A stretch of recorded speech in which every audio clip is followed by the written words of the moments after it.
I felt like the on ramp today was a little bumpy, Chris. It's that time of the year. You know, I'm almost every commute I'm taking right now. I sometimes think there's something wrong with my car, my vehicle, and then I really pay attention to the road. So I drive the 400, and I've started to realize that the road can feel bumpy for two reasons. So here's where we're going to get into some deep philosophical waters. If I'm not paying attention and I go into autopilot, it is likely that I'm going to hit a pothole, because that is the worn path that is on these highways. And you can see it. I think, it's mind-blowing. I wish I had taken a picture of this. So the school that I was at before, 2 schools ago, sorry, cool school. I loved it. They did a refurbishment. So this is Williams Secondary in Aurora. So it was like my first school. It was my first, that was my teaching school. I was there for a decade, 11 years. They have, I think they were, I'm going to call it marble, but I don't know if they're marble. They look like marble stairs. And as you approach the stairs, it is likely that you will follow a path to the stairs, put your hand on the rail, everyone stays to the right side. And if you look really close at these hard marble-like stone stairs, you can see the concavity of where everyone has stepped in the exact same spot that school had been open. The school itself, let's say 50, 60 years, 80 years. Stone, worn down because of footfalls on that exact same spot. I mean, you can think about a path through the forest. There's a whole lot of different sort of images that you can use as far as, follow the well-worn path, and, well, it'll become more well-worn. So I'm driving to work in the mornings, and the highway 400, if I'm not really mindful of how I'm driving, it's almost like I think I'm still okay, because I'm following the car that's loosely out in front of me. I can see their red lights, so we're sort of all snaking the same way. But the trouble is that I'm following the path of the car in front of me. And the reason that becomes a path is because we're just us two of thousands and thousands and thousands of cars that travel that highway every single day, wearing the path even further. Now, we know that, over winter time, between the ice and snow, that wearing down causes potholes. Like, that's kind of what it is. The water and the snow and the freezing and the heaving, and then they have to fill and all that kind of stuff. And potholes that aren't filled, or potholes that receive continuous trauma, damage, get deeper, wider, more pieces fall apart. So then all of a sudden you're brought to a waking state because you hit this pothole.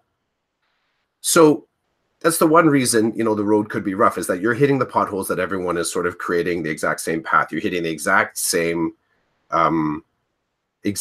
bits of damage on the road. So then I'm thinking, okay, how do I get around this? You can weave, and I've tried that. Like, you're actually doing a little bit of a pylon kind of thing, so that you do a little bit on, a little bit off, a little bit on, a little bit off. But it's almost like that takes a whole lot of effort, and it looks really strange, I'm sure, to whoever's behind you. Because there's also a cascade effect of this. If I'm doing that, the person behind me all of a sudden is like, oh, well, maybe what are they avoiding, right? And that can actually, I think that's a driver norm that the OPP would probably pull me over. Got to be honest. Like, if I'm weaving constantly, 6 a.m. in the morning, they're pulling me over and like, okay, buddy, have you been drinking? Like, they're going to think there's something wrong. And if I'm saying I'm avoiding potholes, they could still hit me up with dangerous driving. You're doing 100 kilometers an hour and you're sort of weaving back and forth on the road. There are spots on the 400 that are that bad. The final sort of step, the reason that the road could be, that on-ramp, and dude, I apologize, but you took me here, is when you choose to be off that path altogether, and there is no wear and tear to it. It's a fresh path, a brand new fresh path. So what you're actually doing is you're breaking trail. And if you've ever been if you've ever been, it's not so, I think of going for walks in the forest with my kids and, my dog when we used to take her there. If you're the one at the head of the trail, as in you're sort of breaking trail, you're the trailhead. It sucks because it can be amazing because you get to decide where everyone's going. Hands down. You get the first glimpse on the amazingness that's about to emerge in the forest and all the look. Like you get the first peek at that, right? And everybody else gets your version of it. So you as the trail breaker tends to be rough. You're sort of, okay, there's a branch, the grass is whipping at my legs. The person behind you, that sort of their reaction to you breaking trail can be, they can feel safe. They can feel maybe a little bit more in danger because you keep pushing branches out of the way and it whips back and it hits them. So even the second person doesn't get it, but the 3, 4, 5, whatever, they gain the benefits. The trail is tromped down, the branch is pushed out of the way, and they can sort of follow kind of blindly. When you talk about the on-ramp this morning feeling a little bit bumpy, I think it's because we're playing with that a little bit like that road, well-traveled and less traveled. And you and I often one of the things that so here's the therapy in DeCodEd. And I've really come to appreciate this, is that I can't always examine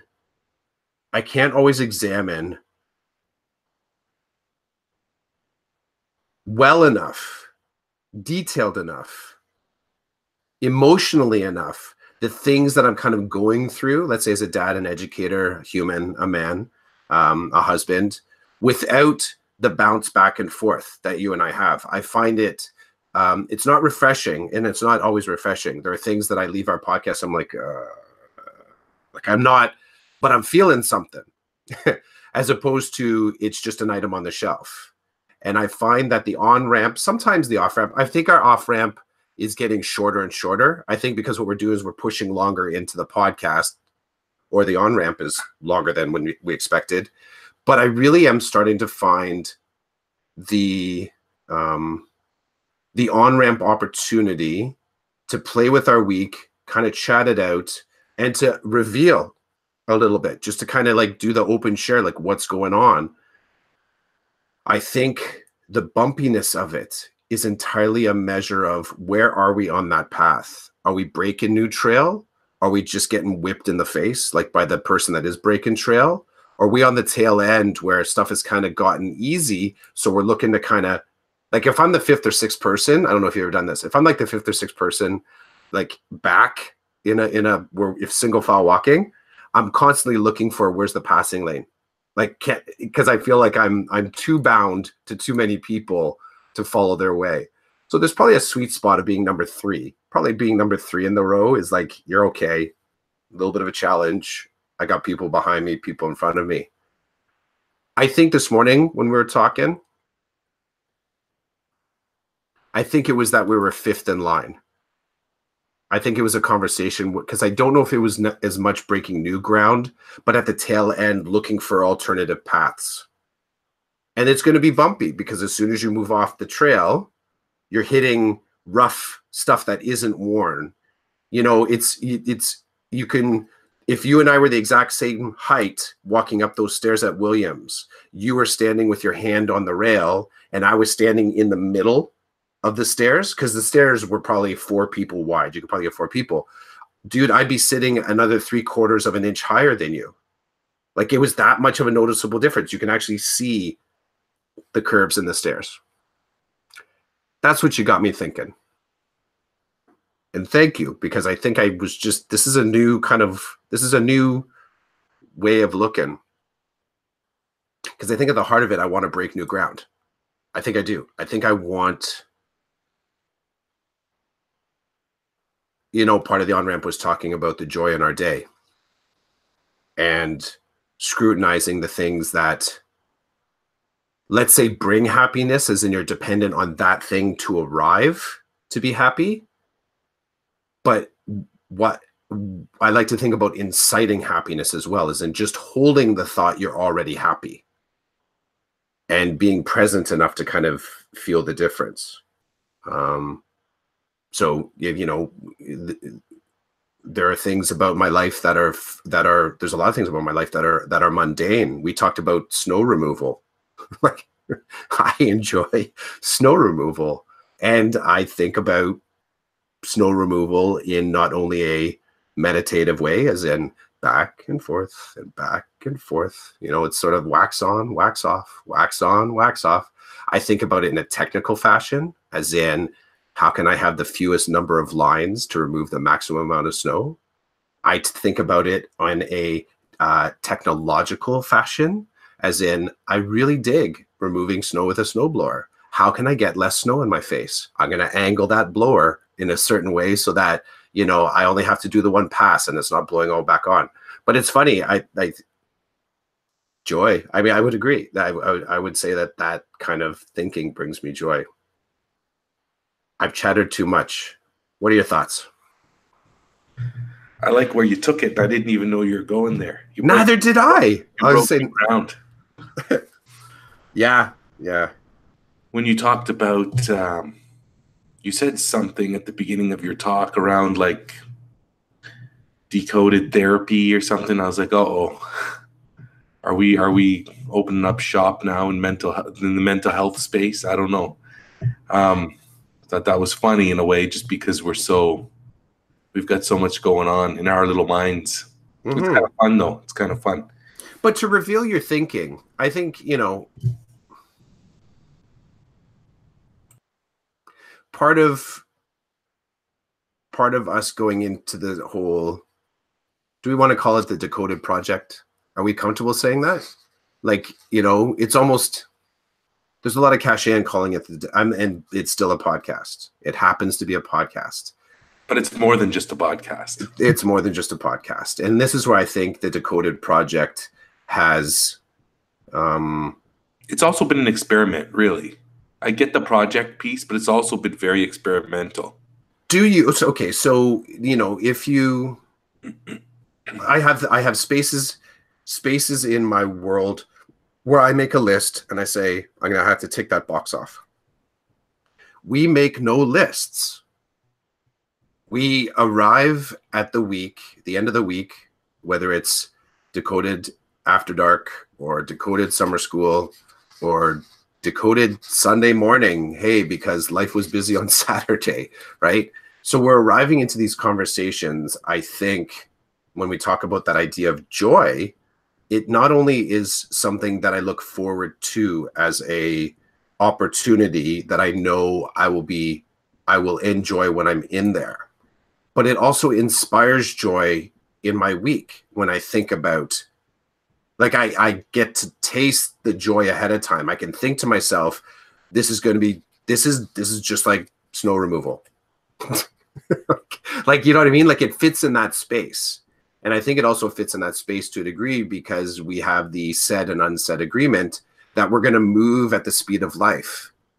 So when we shift it around, it's because we are on one hand honoring our conversation. I believe we're also honoring our friendship, but I think we're also honoring the fact that if we were to say it had to be on a certain day, then we're not really paying attention to yours or my needs. And this is, you know, I think of some of the if I go to Chasing Squirrels or Chidiac Connects, I'm imagining it was for me, there was a hypervigilance that I had on the checklist. I had to have it because I was scheduling it. I knew specifically what I was going to talk about. I knew that I wanted to make sure that I was doing the best job every single time, because this might be the only time that I'm connecting with this person at such a deep level. I didn't want to waste their time. I had less awareness of wasting my own time. I'm like, this is how it goes. I mean, I didn't know. We talked about the 10-hour, the 7-hour factor. You know, when you get better at something, what do you do with the extra time? That's an afterthought. I really didn't have a concept of that while I was doing the podcast. I would just do as much work as I could. And that in itself was the labor and the joy.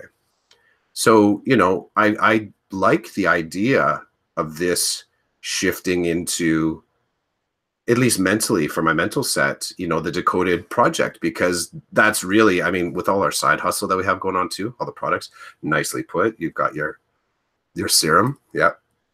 and the not really marketed but an entirely truthful kombucha clear.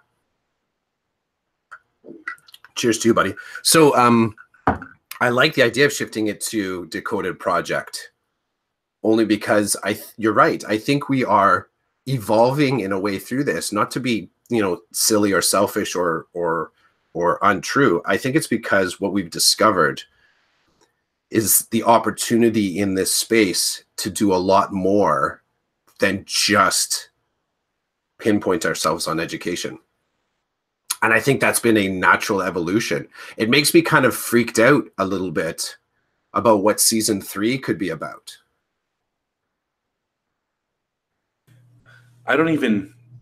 It's a show about nothing.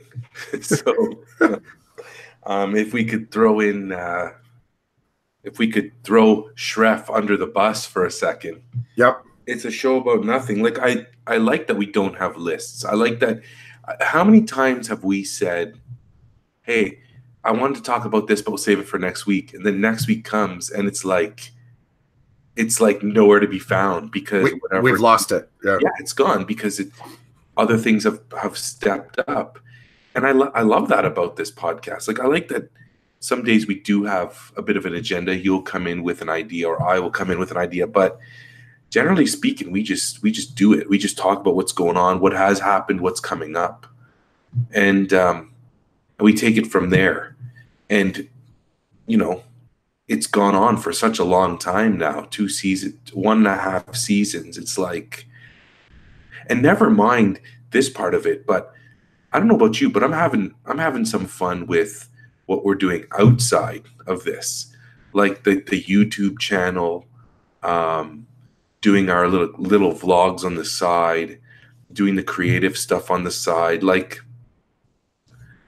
my thoughts about this. I really enjoy that part of it, that creative part that's just come from nowhere. It's kind of organically grown because of the things we talk about, the things we've been doing, the places we find ourselves in right now, like in our life, our everyday life with our families and our work.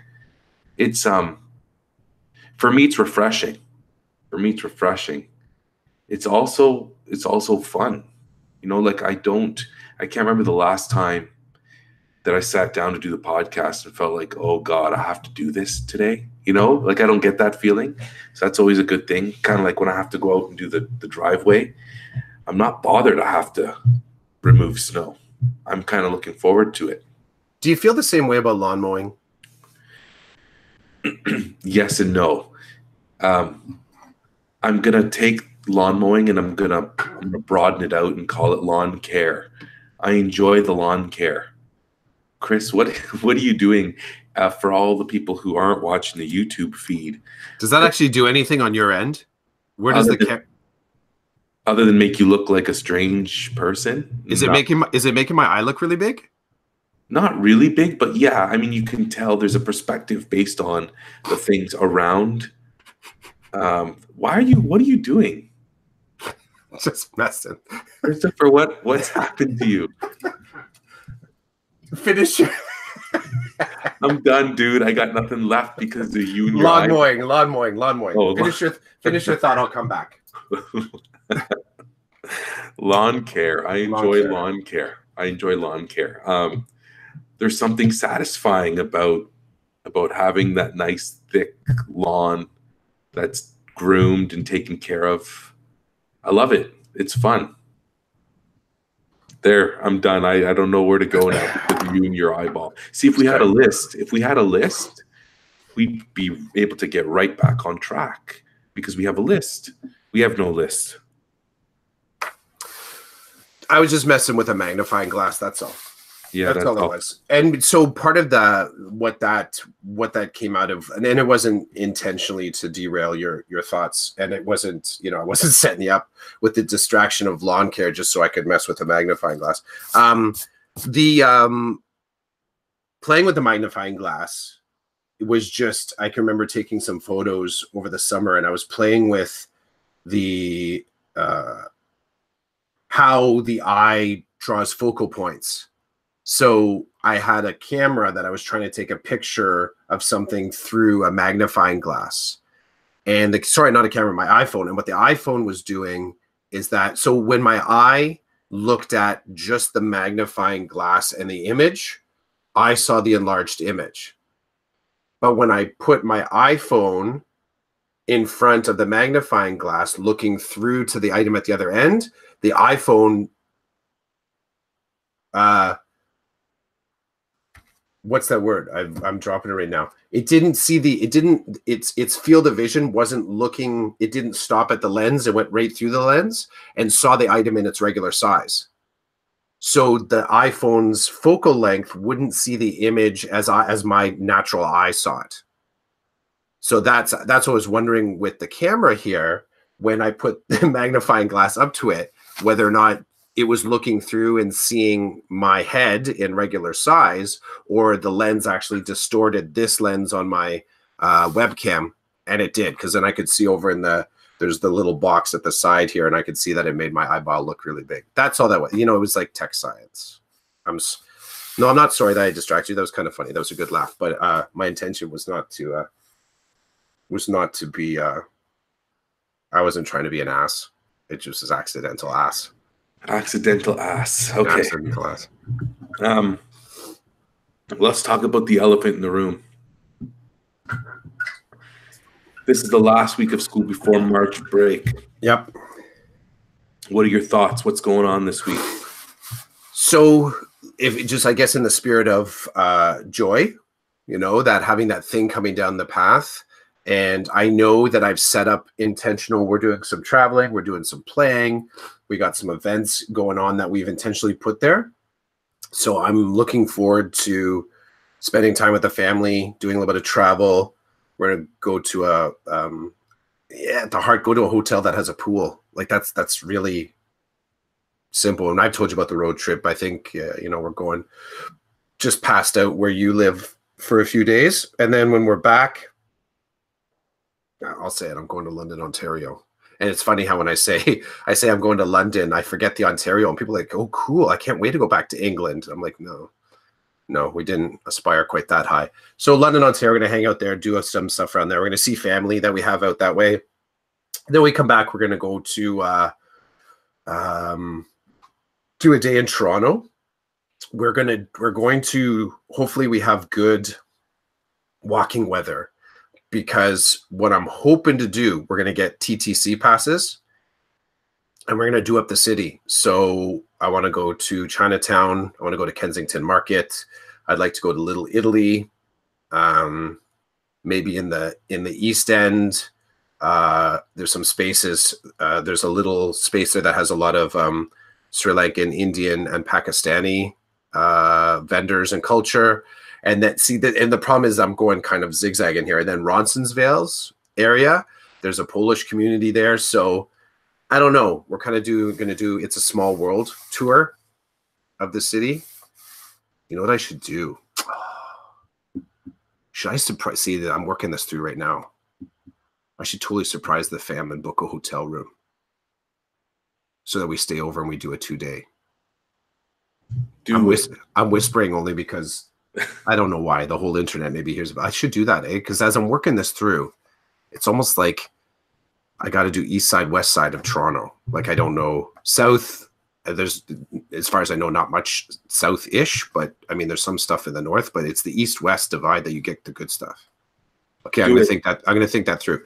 And also, we're going to probably go see a movie, How to Train Your Dragon. We've been on board with that movie series, so.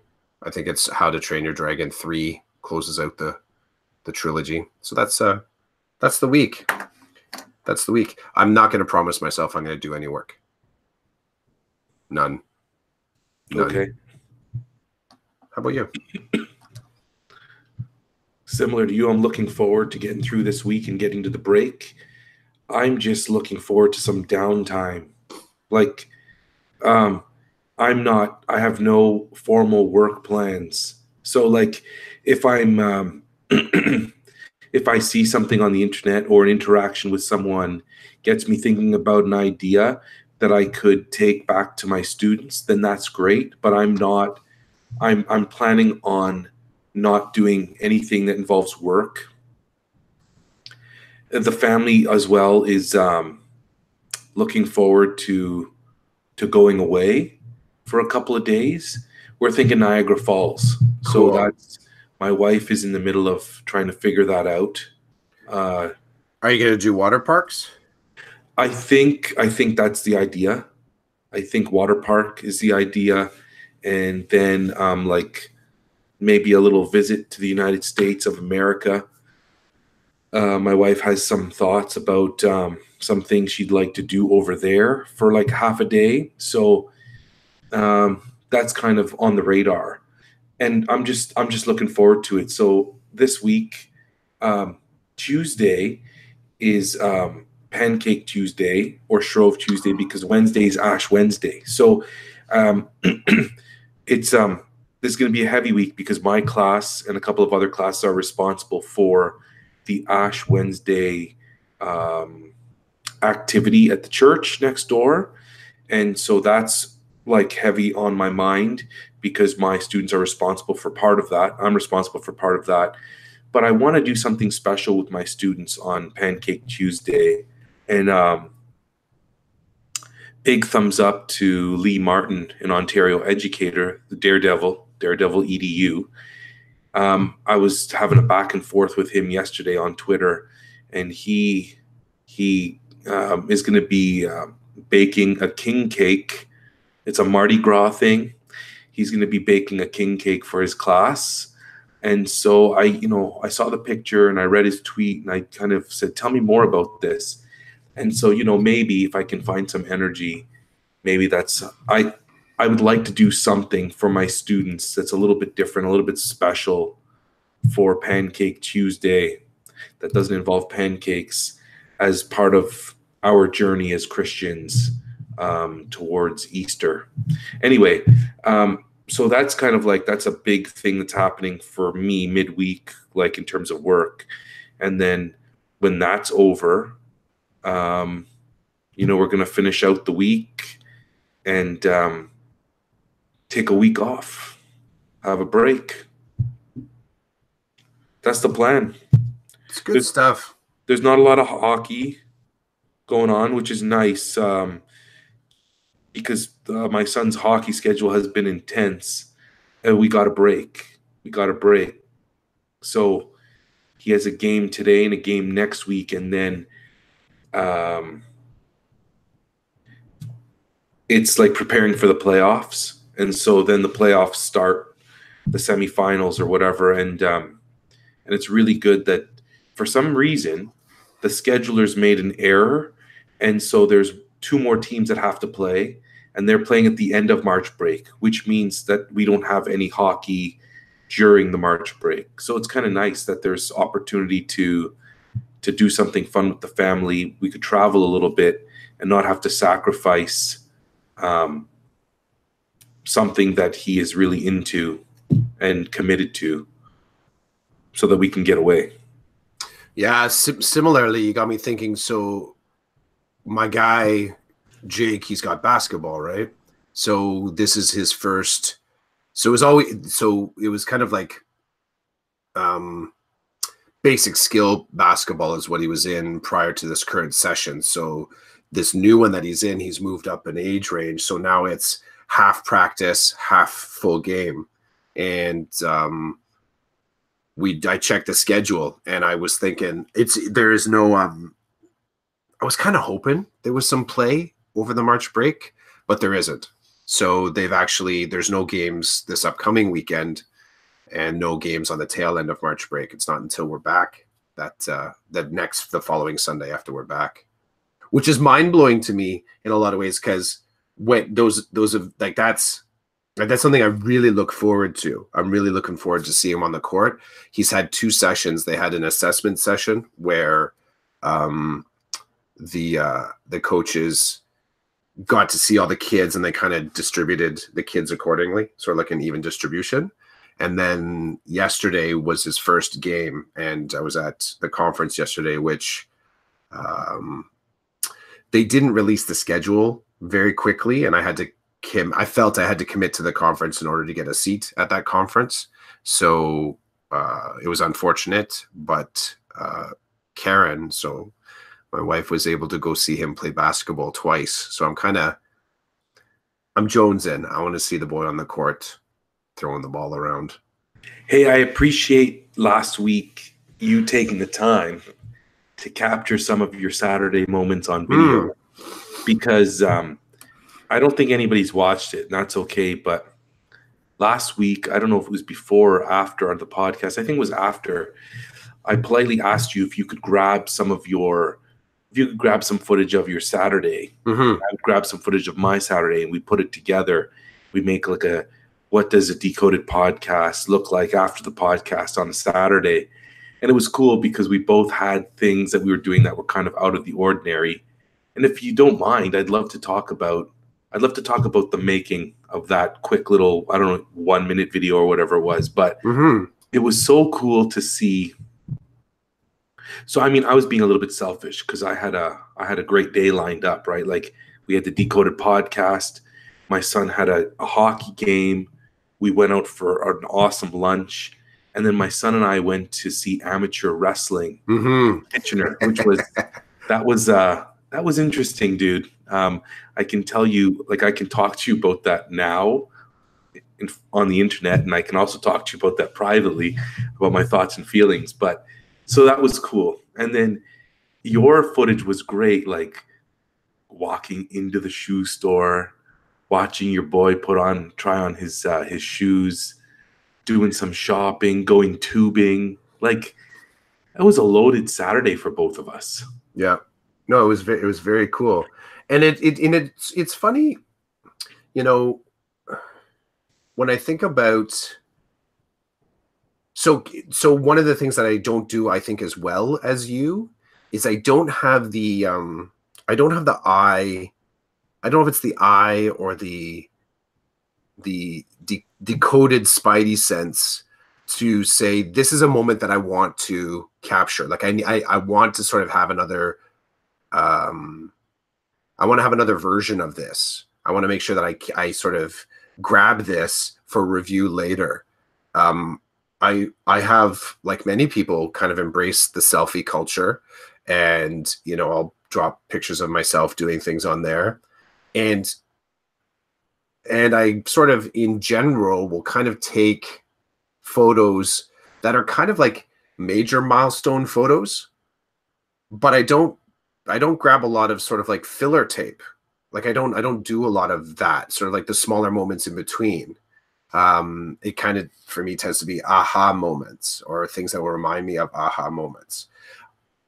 I don't know why it just doesn't occur to me, which is neither bad nor good. But with this particular activity or task, it was difficult for me because not difficult, but I had to think myself into, oh yeah, this is a moment that would be cool to capture. This is something, and the downside is I'm not skilled at it enough. Like the gymnastics of filming things, like and you realize there's some complexity to it. It's not always just taking out the phone and although it can be take out the phone and capture. Sometimes it's also you're sitting in an inner tube and there's something really cool that you want to capture, and you can't figure out how you're going to hold on to the inner tube and hang on to your phone and get footage. Twice I tried to film myself going down the hill, and it was great.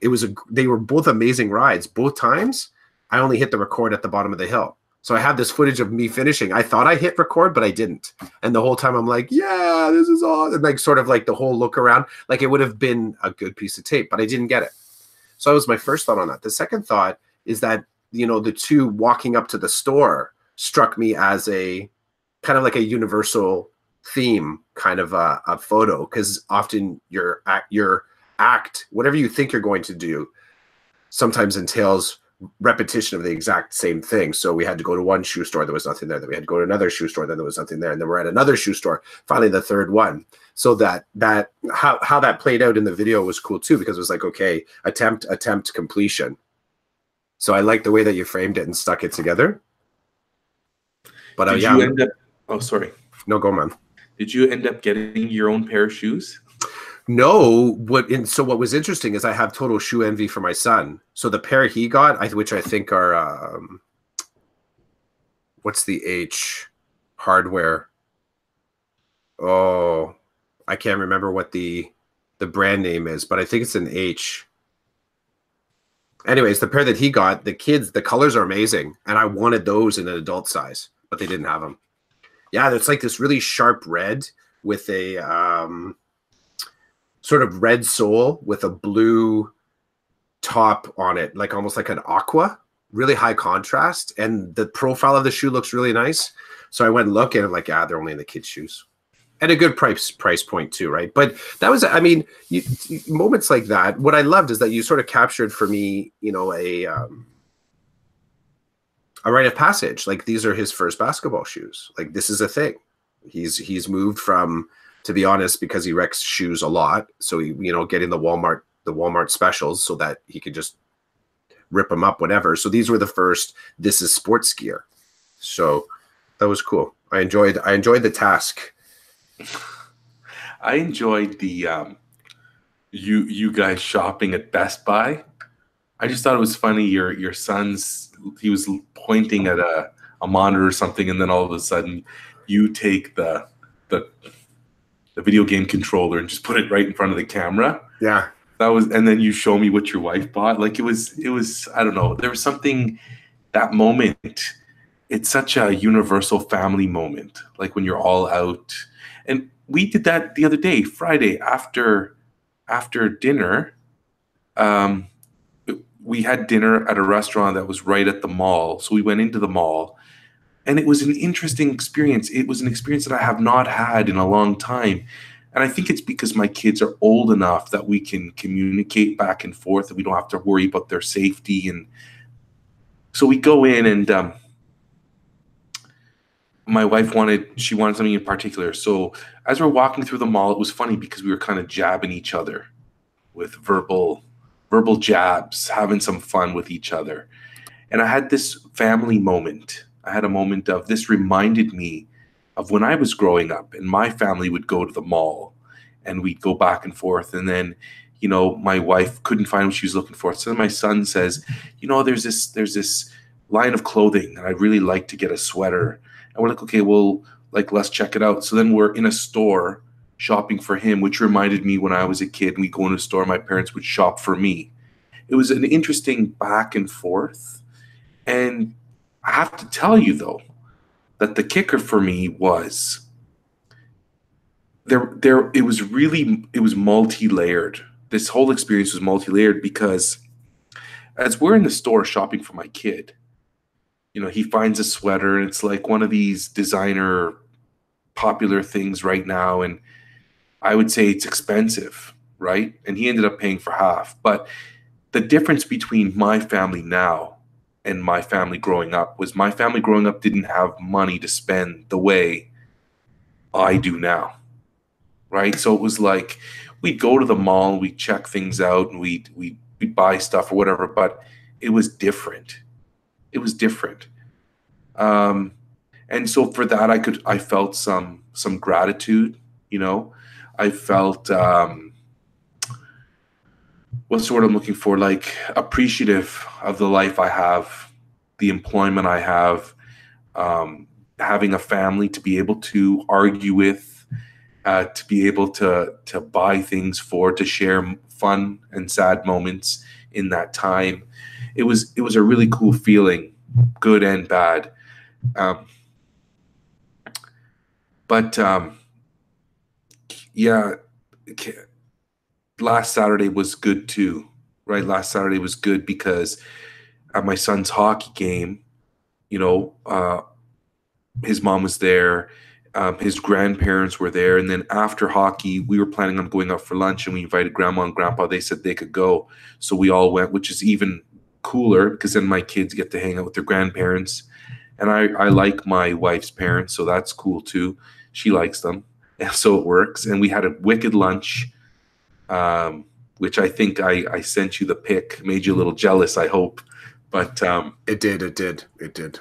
And then, you know, then the wrestling, which was, holy cow. There's something about pro wrestling, but like at an amateur level, that is just, it's hilarious. The good thing is, because it's totally scripted, you kind of, I found myself sitting there watching these grown men and women do their dramatics, and could tell, I could right away, I'm like, well, that person's going to do this next, and that person is it's so scripted, it's so dramatic that it was enjoyable. And when I was a little kid, I loved wrestling when I was a little kid, and my next door neighbor, his dad would go to these amateur things. So like on a Saturday afternoon, downtown Ottawa, there'd be a place, and amateur wrestlers who were well known would come and do their thing. And I remember sometimes my dad would tell me about it, and I don't know if my dad went or not, but I know that my neighbor, his dad, would go, and I was always jealous. I'm like, why can't my dad go? Why can't my dad take me? So fast forward 100 years later, I'm in this German club, a ring set up in the middle, right? And there are kids everywhere. It was really like lots of dad son, dad daughter combos, and I find myself 100 years later being in a place that I always wanted to be in when I was younger. That's interesting. Yeah, and here's my 8-year-old who is like, he doesn't watch wrestling. Like, that's not something that we've introduced to the kids. It's not something that they have really gone after. Well, it's also not on regular rotation like it was when you and I were a kid. That's true. Because remember, like now, in order to sort of experience wrestling, you are just going to one of the big events, right? It doesn't have the same weekly rotation in TV. Like, because that's what I was remembering. Like, there was a TV show, like WWF had its TV show, and WWE and whatever, Raw, like all these, they had shows. I don't think those shows exist anymore. So it's not like you're going to accidentally come across it and, you know, build an affinity for it as a kid. You almost need to be introduced to it. And then you're going to find the sources. Like, you're going to go back and watch the YouTube videos, or you're going to just crave going to the live events that pop up at your local, well, as you said, German club. It was, and he got right into it, eh? Like, my son got right into it to the point where it was one of the dads on the hockey team. He's been several times, so he just said to the team, "Hey, wrestling's coming back to Kitchener on this day. Let me know who wants in by this day, and I'll reserve us spots for the show." And so, you know, there was a handful of us that said, "Yeah, we'll go." And our seats were right beside the entrance and exit where the wrestlers come in and out. That's good. They do all their like fanfare stuff, and I made sure my son had an aisle seat. Yeah. And so it was very interactive. He got really into it. There were some things I didn't like a couple of times the wrestler in the ring would swear. And I just felt like they could still do their craft and it would still be effective without using the swear words. Yep. But, you know, what are you going to do? My son and I talked about it before. I said, you're going to see probably some things that you've never been exposed to before that your mom would never approve of. But it's I told him it's drama. It's theatrical, and you're going to see them do things over the top, like physically and with their whole show. Like, watching them perform, they had some interesting characters, like the managers that were just like off the hook crazy and stuff. And so I told my son, it's a show. Okay. So you're not in any danger. You're with your friends, you're with your dad. It's just a show. He got right into it though. Like, he was right into it. Anyway, so it was an interesting day. I'm glad that we could both capture it and just throw it into something. No homework for you this weekend. No, sorry. Wait, no, from you. No homework from me. No, I got homework. I have to finish my course, so I do have that. We talked about the on-ramp, locking it into a 2-hour window, get that work done, and then get to whatever my day has to offer. Anything else you want to discuss before we shut it down for episode 24, season 2? Can I put a quick plug in to what I did yesterday? Yes, and after you plug what you did yesterday, I want you to talk about that red sweater that you didn't wear today, but you've worn the last 2 or 3 podcasts. The Okay. Girls Inc. Yeah. sweater. Yeah, for sure. So I need to take one step sideways. I'm gonna throw a hat tip to Mike Reynolds. So his handle in a bunch of different spaces is Everyday Girl Dad. And he's someone that I talked with on Chasing Squirrels. He's someone that I enjoy following because he's so deep in exploring his identity as a father, his identity as far as what masculinity means to him. He's exploring some really fascinating spaces, and just being raw and honest online, men's mental health, being a feminist dad, like just a lot of really cool things. I don't have a lot of sort of peeps in that type of a feed.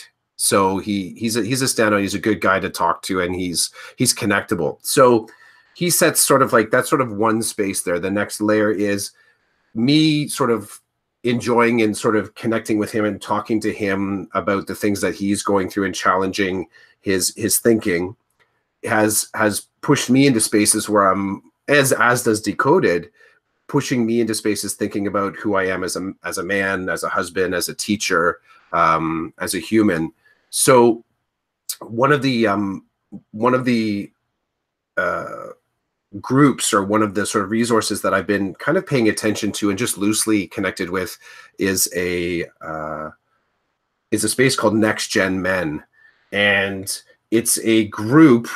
I can connect it. I can put a lot of ways, but basically the agenda for Next Gen Men, it's a Canadian-based group. And one of the dudes, I was at not a training session, I would say more of a conversation session. This guy, Jake Stika, he's the exec director. There was a couple other people there, Jonathan Reed and Hussein Simmons. They were the two presenters. So they're doing this really cool thing where they're creating spaces for safe spaces, brave, actually, I won't say safe. They reformatted my language to brave spaces. So spaces where you can find some bravery to talk about issues of masculinity, male mental health, and challenging the paradigm of what it means to be a boy, a man. So that was a session that I went to yesterday in Toronto, and it was really, really cool. And I'm looking to stay connected with them and maybe do some work in the future supporting their project. And as I flow through Mike Reynolds to Next Gen Men, my daughter has been engaged with a group called Girls Inc. And Girls Inc. is a phenomenal group, club, gathering space. They offer programming at the elementary level and the secondary level. So it's a girls club, and she's really benefited from the mentorship, the sisterhood, the connection that she's gathered there, not only with the individuals that are running it, but also the connecting with different girls in her school.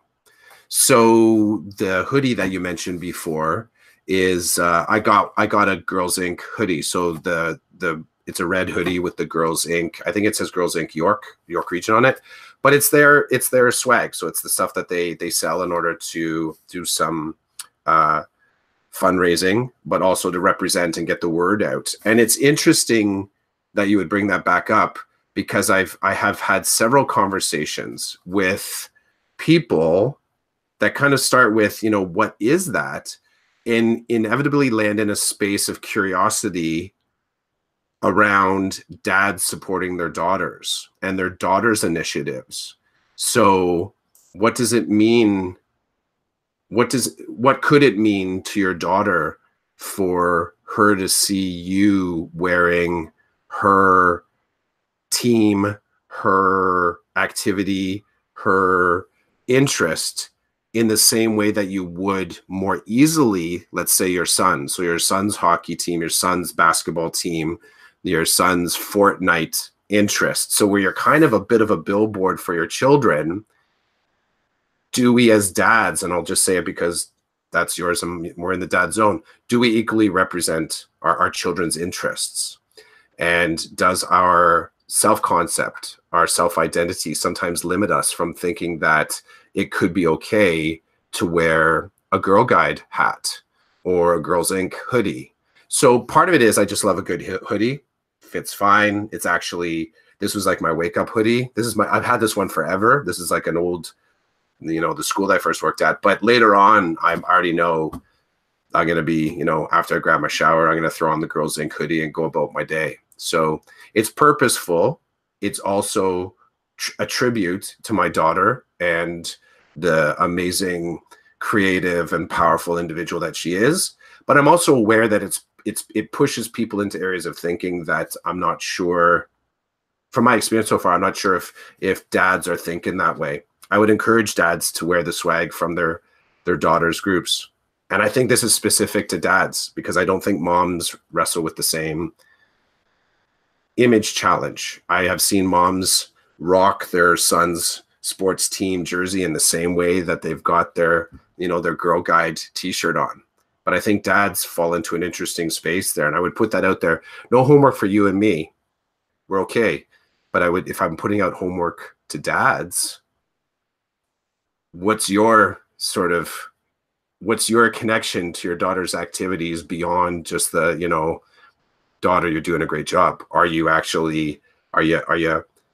branding it for them? Are you sort of comfortable with wearing the stuff? Are you even seeking it? Are you looking to see, I wonder, do they have a woman's hoodie in extra, extra large? And I got to drop one more layer on this if I can. And I really appreciate that you brought this up because I'd totally forgotten about it. This past week on the 27th was Pink Shirt Day. And as it just happens, because I've gotten fat and I wear out my clothes really fast, I don't have anything in pink. It's just kind of like, it's the wear and tear factor. I don't have anything. So I'm trying to find something in a hurry. And Wednesday morning I go to Walmart, which there's a Walmart very close to my school. And there's nothing in the guys section, nothing even remotely pink. Sorry. Remotely pink would have been a Fortnite t-shirt that had some baby blue coloring on it and a little bit of pink, but not really, I would say, something that's repping the day. And for those of you that aren't familiar, so the Feb 27th is in support of Pink Shirt Day. I think you can Google it, but you're standing in allyship with individuals that have been bullied by wearing a pink shirt. Google it, you'll find out more information. So I'm at Walmart and I find nothing. So I go into the women's section and I'm like, there's got to be something there. So there was a whole lot of pink stuff, but nothing, I'll say, I won't say it was women's clothing, despite the fact, nothing in my style. There's nothing in my style, except one hoodie. I found one hoodie and it was pink. So here I am in the morning. I'm dressed for work and I'm trying on women's clothing. I'll put that in air quotes, but it's a zip up hoodie that's sort of like in this dusty rose color.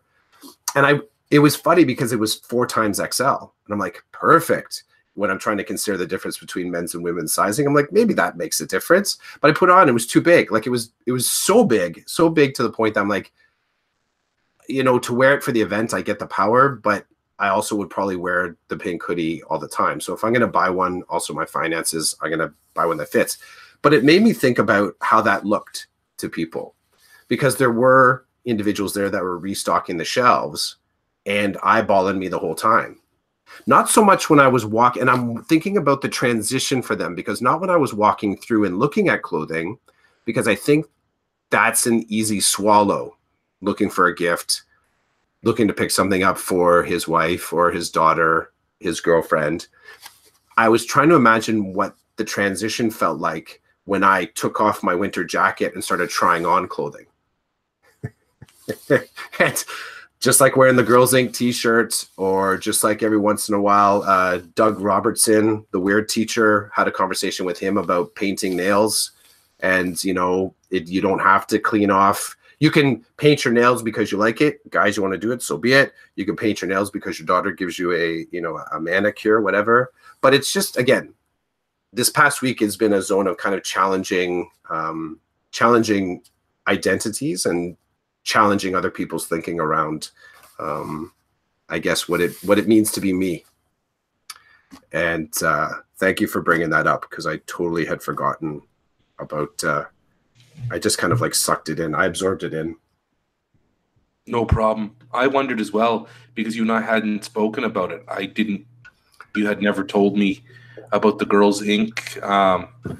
I assumed it had something to do with your daughter, but I didn't know. And I don't have a daughter, so I have no idea. I don't really have an idea for that stuff. In fact, I feel like lately I've been surrounded by lots of girls in terms of like at school, I'm part of a girls coding club.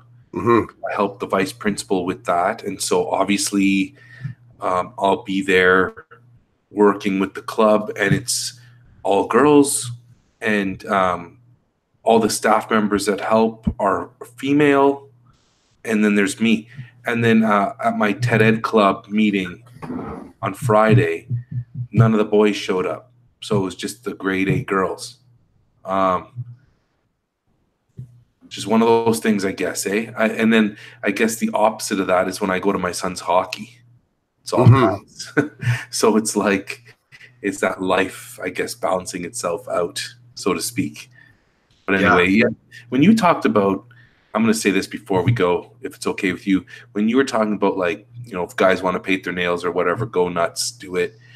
I have come to a place in my life where I don't think I'm really shocked anymore when I see a female do something that's traditionally male, or a male do something that's traditionally female. It's kind of interesting. It's like, I don't really care. You can do what you want to do. I know there's a boy in my class who sometimes comes to school with his fingernails painted. And I've never said anything to him.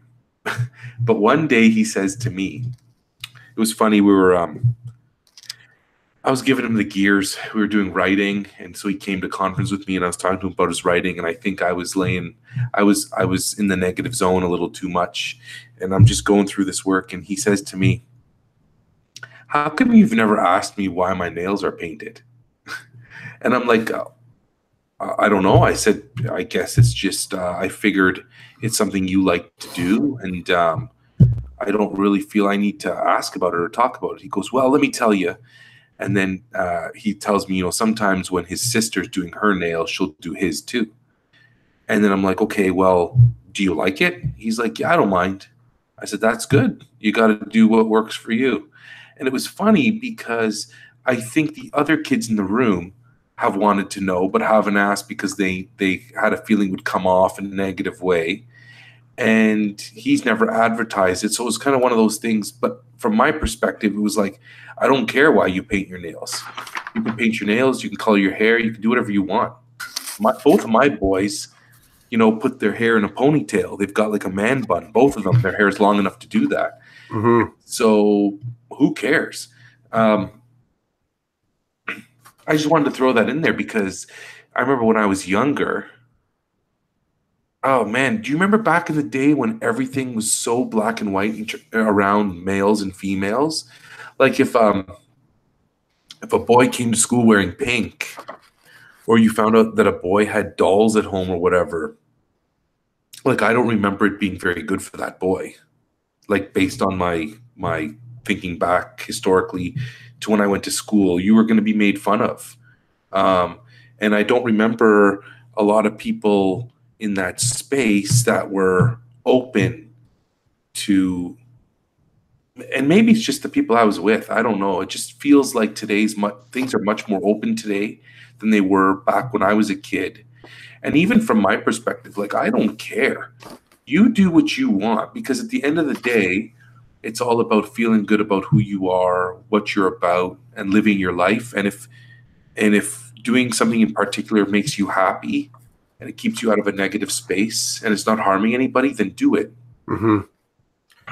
It's you. I mean, for me, I had a fairly eclectic group of friends. I've always been sort of like, you know, more broadly connected than, let's say, deeply connected. I had a couple really good friends. One of my truths as a teen, I would say more so when I was a teen, is that I recognized the black and white, but I was definitely not feeling black and white myself. So just a perspective thing. I never felt, I didn't know, you know, let's say, I wouldn't be able to say I was firm in my thinking about, you know, what I knew about masculinity. I think what made that fascinating to me is that though my dad, you know, was a part of my life, I was raised more by my mom. And my mom represented a lot of what could have been perceived as traditional masculine traits, as far as disciplinarian, highly scheduled, sort of rigid in the thinking, logical. You know, she had a lot of these things that would be interpreted as masculine traits. So I think there was a little bit of a confusion that was built into me about who I was, let's say, as a young man or as a male, because the things that I was measuring against was a female that was representing kind of like the both sides, the mom, dad. So, you know, I've often said that I've learned to be a dad from my mother, or I've learned to be a man from my mother. And that's a whole other discussion, but I was seeing black and white, but existing in the gray. And I don't know necessarily for me if that made it easy, but I did notice it. And I had friends that were far deeper in what they were questioning about themselves, to the point where their questions went so deep that it caused family kind of breakages in their world. And we had friends that would stay with us for measured periods of time, like in my family's house, because they felt like it wasn't safe for them to, they didn't feel safe going home because of the type of things that they were exploring and the questions they were asking. And in a lot of ways, their family structure didn't have the depth of understanding, or at least the openness to be able to explore it. So, yeah, I think that there's probably roots that I haven't tended in my learning to become a dad and a man and a husband that are being brought to the surface by conversations with Mike Reynolds, going to this event and exploring the next gen men, and also exploring what I'm willing to kind of experiment with myself as far as just getting to know me a little bit more. It was funny because there's the opportunity to sort of explore these types of questions that we ask ourselves. I think in some ways you and I have landed in this space very specifically. I think that part of DeCodEd, the nice thing about DeCodEd, and I mentioned before that it's moving more into DeCodEd project in some ways, with the podcast just being one of the spaces where we can explore this stuff. I like the bravery that it's starting to build up in me to sort of express ideas that I may have had, but didn't even realize like where they were sitting in my head. And I have to say that in a lot of ways, I feel like it's making me a more open dad, because there's truths about my kid's life that I don't know yet. I may never know, but making myself available to them, I feel is like, this is my personal professional development to sort of be brave for them, so that when they decide to have any sort of conversations like this, that I can be a space that they'll share with me. Can I drop two more things, and then then you can wrap up? Can I do it? Is that okay? Yeah. So only because I touched on Girls Inc., I want to make sure that I name the names, the peeps that are sort of doing this programming. So it's Emmanuel Delisle and Jill Petrie, and both of them are phenomenal program coordinators, caring for the kids in their care, creating opportunities for activities that build up and build up and build up the kid. So phenomenal. And the local executive director is Barb Wallace. That's the first one. So those are the names. People, you got to check this out. And Girls Inc. is all around the place. It's even in the States too. So it might be in your jurisdiction. Connect with them.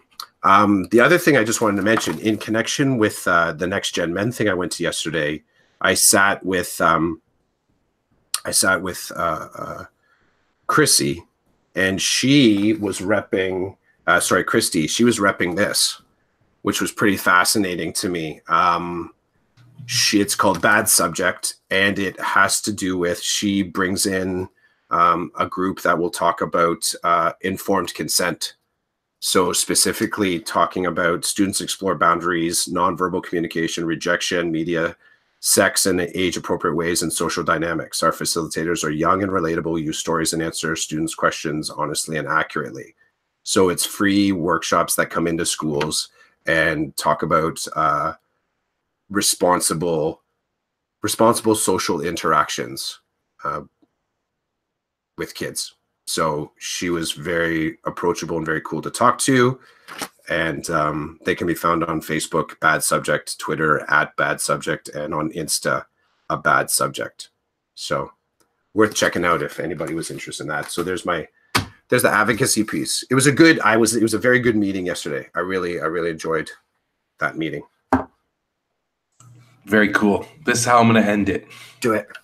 And I'm going to take a step back to being in a space, kind of a non-traditional space, if you will, with your kids. So every now and again, my older son, who's 12, he'll come home, he'll tell us about a situation where kids at school made fun of him for something around the way he learns or what he was using to do his learning in school or whatever. And we're constantly telling him to push forward and to just keep doing what he needs to do, be successful. And some of the reasons why his friends, his so-called friends, might be making fun of him. And also then bringing to his attention that he's probably made fun of them. So it's like it's a two-way street. You can't be joking around one way with your friends, and then when they do it to you, it's like a big deal, right? Like you got to learn to navigate that. And so he told us about a situation that had happened a while ago, and we talked to his teacher about it, and his teacher said, if something like this happens, you need to come see me right away. Like, don't wait a week. Don't go home and tell your parents, and then a week later they call me. Like, I can't. Let's do this, right?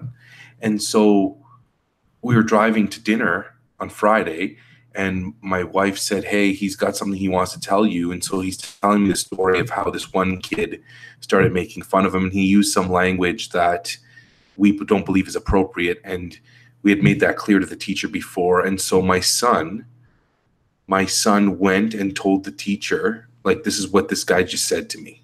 And you said you wanted to know. So here it is.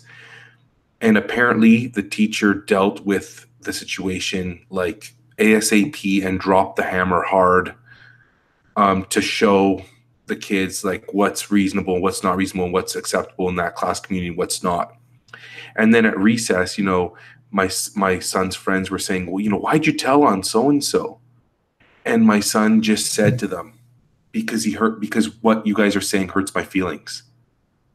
Like he just dropped it on like, let's ignore the fact that like, okay, so telling is not cool and blah, blah, blah. Bottom line, you guys, the things you're saying, it hurts my feelings. That's why I told the teacher and I wanted to stop. You guys don't stop when I tell you to stop. I need support. Exactly. That's phenomenal. That's good. And you know what? It was a huge moment for me, like as a dad, and sometimes being caught in my stereotypical male ways. I said to my son, "That's awesome," and I said, is it going to stop them? Probably not, but I said it's a step in the right direction for you to be able, at the age of 12, to be able to say that and be okay with it is huge, because it's only going to benefit you as you grow and develop. And you got another year after this one, and then you go to high school and you're going to meet new people, and high school's a game changer. Like you meet new people, you have to, you're in new classes, you're not with the crew you belong to. So it was really cool to see, because he's been fighting going down that road. But I guess finally the other day it was just too much and he needed support, which is awesome. And that's what you and I and my wife and your wife, we spend our days working with kids, teaching them how to do the right thing. And it doesn't always happen because it's what we consider is right is not cool, But anyway, I just wanted to drop that since we're talking about the whole masculinity thing and the stereotypes. It was when your kid steps up for themselves and does it knowing that it might cost them in a social way, but they're okay with it, is such a big deal. So huge. No, I dig it, man. I dig it. That's a good story. And just like 1,000 times that. That's the kind of stuff that, promote, push, connect, repeat. I'm proud of your son. And I get the dad joy. You're right. Like that's like boy 2.0. Good stuff. Very good okay. Stuff. So I'm looking forward to next week, whatever day that ends up on, because I want to try to get a flavor for the March break and the end of this coming week? I want to get a flavor. We're not. I'll say we're not. I think my daughter has art on Saturdays, so she's got a thing going on. But so far, like Jake's basketball is bumped, so her art might be bumped as well. So I think as it looks from here to there, I know it's 7 days away, 6 days away. We I think we're around on the Saturday. So. Okay, and we're around as far as I know right now. Okay. Awesome. So we'll catch you then. Cool, man. Have a good last week before the break. Absolutely. Once again, thanks for the chat. Anytime.